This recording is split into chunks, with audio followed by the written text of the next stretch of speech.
Dernier jour de l'été à Montpellier. En ce 21 septembre 2012, il fait encore chaud. Ce soir, c'est soir de match entre Montpellier et Saint-Etienne. Les conditions sont réunies pour nous offrir un beau match de foot. Personne ne se doute que ce soir, un supporter sera victime d'une bavure policière.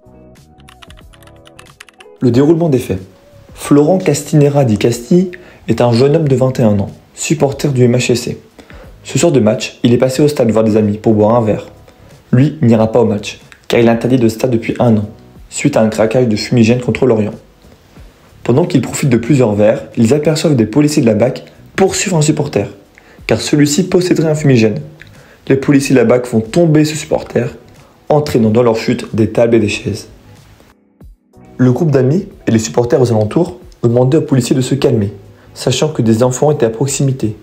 Les policiers, étant en infériorité, reculent, et d'un coup, un bruit s'échappe, puis un deuxième.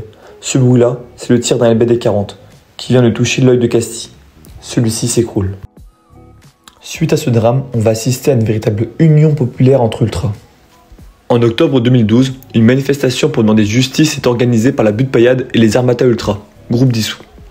L'organisation y est impressionnante, car au sein même du cortège, on retrouve ultras stéphanois, lyonnais, nantais, bordelais, toulousains, nancéens, quelques fans marseillais et des abonnés parisiens et conduits par le plan Leproux.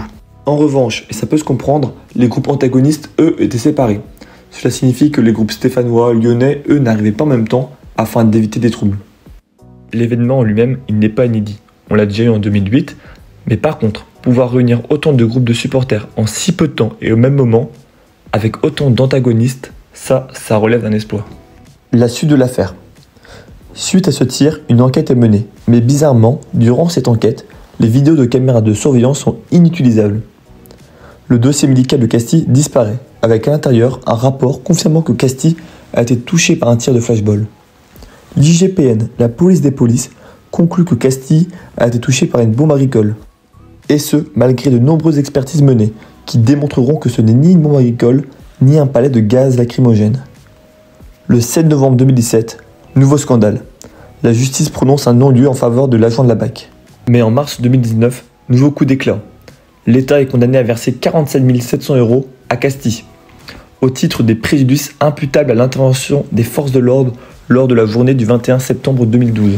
Ça peut paraître une somme importante, mais il faut savoir que suite à ce drame, Casti a quitté son travail d'animateur pour pouvoir être consacré uniquement à sa défense et obtenir gain de cause.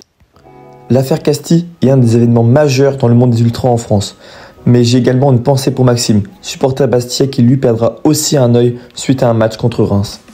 Et moi je vous dis un grand merci pour avoir regardé cette vidéo et je vous dis à la prochaine.